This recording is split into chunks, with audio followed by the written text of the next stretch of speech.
看了吴植老师的设计，就觉得这场戏设计的非常像舞蹈的动作，很美，而且又是在婚房里面，那个氛围有蜡烛啊，然后有各种透明的纱在随风飘着，然后还有花瓣，特别美。一开始我没有什么感觉，我跳的挺搞笑的肘击，然后后来我回去拍戏的时候，组里很多特别会跳舞的高手，然后我就发现他们好像都看过那个视频了，他们见到我就肘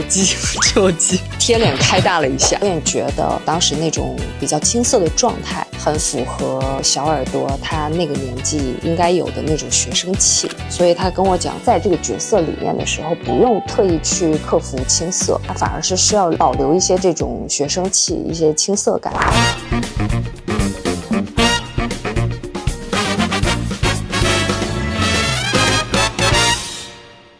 百度文库、百度网盘的观众朋友们，大家好，我是演员陈都灵。千年以来，我扮演过无数的角色，有过无数亲人、爱人，但真真假假，我已经快记不得自己是谁。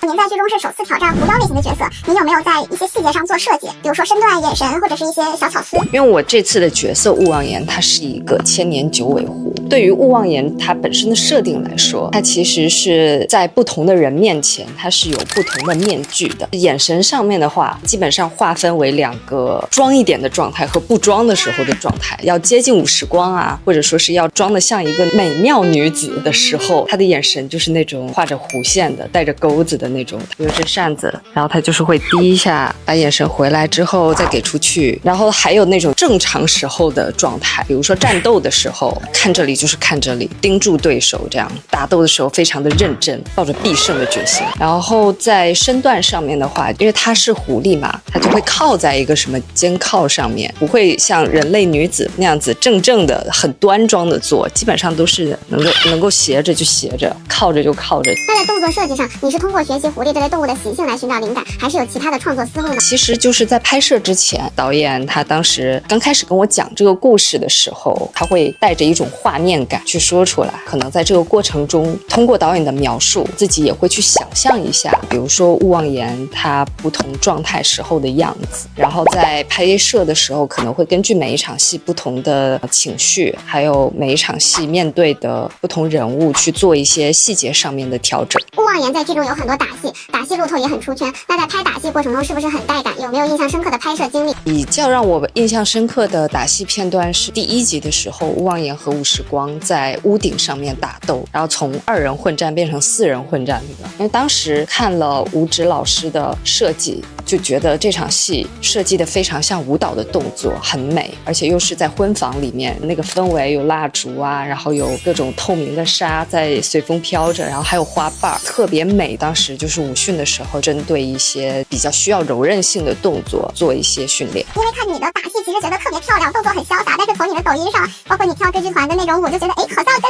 剧里不是一个人，这个你会肢体上有什么感受？因为可能打戏的时候会练一些套招嘛，练着练着它形成肌肉记忆了。但是他们给我看那个手势舞的时候，确实是不知道怎么跳，我也确实没有学过跳舞。那你之后会想要去比如说挑战一下吗？去训练自己能够完美的跳出抖舞来？就是需要一段时间学习。因为在拍《岳林奇迹》的时候，宴回时正好在播那个舞，我确实是不知道怎么跳，它和我们武训学院那些套招就是完全是不同的东西。一开始我没有什么感觉，我跳的挺搞笑的肘击，然后后来我回去拍戏的时候，组里很多特别会跳舞的高手，然后我就发现他们好像都看过那个视频了，他们见到我就肘击，贴脸开大了一下。那你还记得你进组的第一场对手戏是和谁吗？既然提到了对手演员，进组的第一场对手戏是和小曾，我们去了一个沙漠，叫做商须沙渊。第一场戏就上来就是吴时光在跟勿忘言讲述他小时候住在这里。那你还记得你跟陆无一的第一场对手戏吗？那应该就是沙渊的时候，陆一带着纪灵和丽杰，然后这边是勿忘言和吴时光，然后勿忘言跟他打了一个照面，然后大家一起被吸到星矢里面了。如果以您的角度看勿忘言，你最心疼和最共情角色的地方会是什么？我最心疼他的地方是他的身份是吴相月最锋利的一把刀，但是他的心性是向往光明、渴望真相的。他其实内心是非常挣扎和痛苦的。比如说他知道了真相，他想要去对抗九婴，都是一个人默默的在做这些事情，因为他不想拖累姐妹，所以他就希望说自己一个人可以改变一切，让姐妹直接得到这个结果，然后他自己一个人去承担这一切。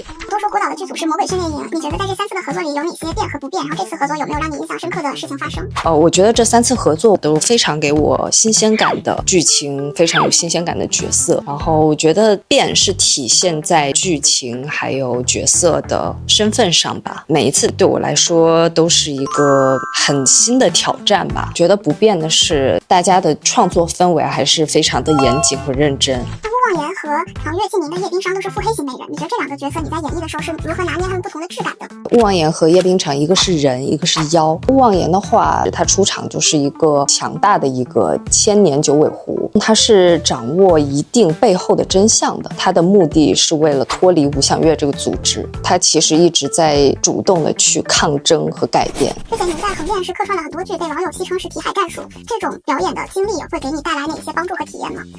我觉得可能会拓宽一些角色的认知面吧，他是什么样的性格，然后他经历了什么样子，面对剧情里面的情况他会用什么样的态度，就是在准备角色的阶段会去想这个。反正我是希望说能够让大家看到我在不同角色中的不同状态。演员每次演一个角色都要重新琢磨性格、经历、面对事情的态度，其实这就是一个不断提效学习的过程。这时候百度网盘的 AI 笔记功能就能偷偷帮上忙啦，它会自动帮你把视频里的图文重点整理出来，影片的剧情结构都会很清晰的呈现。确实在学习上网课的过程中，利用这一功能可以提效很多，很多时候利用好工具可以事半功倍。那现在有没有哪个题材是您觉得想再挑战一下的？我觉得现在演的这个今天也没变成玩偶呢，我觉得非常新鲜，也非常吸引我。现在觉得拍现代戏好爽啊，不用戴头套，也不用穿古装，就整个人就很轻松。那生活中你是那种逻辑清晰的高智商选手吗？其实我生活中就是经常丢三落四，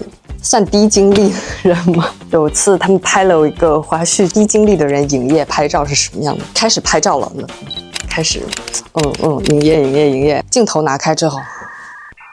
一下没电了，没插电那种感觉。会做什么事情来恢复精力？早上起来如果要强行开机的时候，让自己就做一些仰卧起坐或者怎么样。不清醒的话就狂喝咖啡，多补充蛋白质，多补充维 C。然后您刚入行的时候有没有在镜头前面紧张，不知道怎么做？当时是怎么克服的？然后现在再回看多年前的自己，你有什么话想对他说吗？我记得当时也没有特别的去克服，导演觉得当时那种比较青涩的状态很符合小耳朵他那个年纪应该有的那种学生气，所以他跟我讲，在这个角色里面的时候不用特意去克服青涩，他反而是需要保留一些这种学生气，一些青涩感。我现在的话，因为每天都在面对镜头，跟我以前的生活特别不一样，慢慢的对面对镜头这件事情比较习以为常了吧。有没有什么话想送给现在被一些标签困住的女孩？不要去看那些标签，因为我觉得每个人都是一个独立的个体，非常有主体性的，性格是有很多面的，人是很难被定义的，也不要用一个标签或者一些刻板印象去定义自己。手机你有一个专注的事情，就是会让你就是忘掉什么啊，我是不是低精力的人，这种会有一种钻进去的状态。当然这也只是一瞬间。我有点忘了丢三落四这一点，我至今没有想到很好的方法。现代戏也有很多就是让我觉得非常好的作品，总结出来还是喝咖啡还是很有用的。不要去看那些标签，因为我觉得每个人都是一个独立的个体。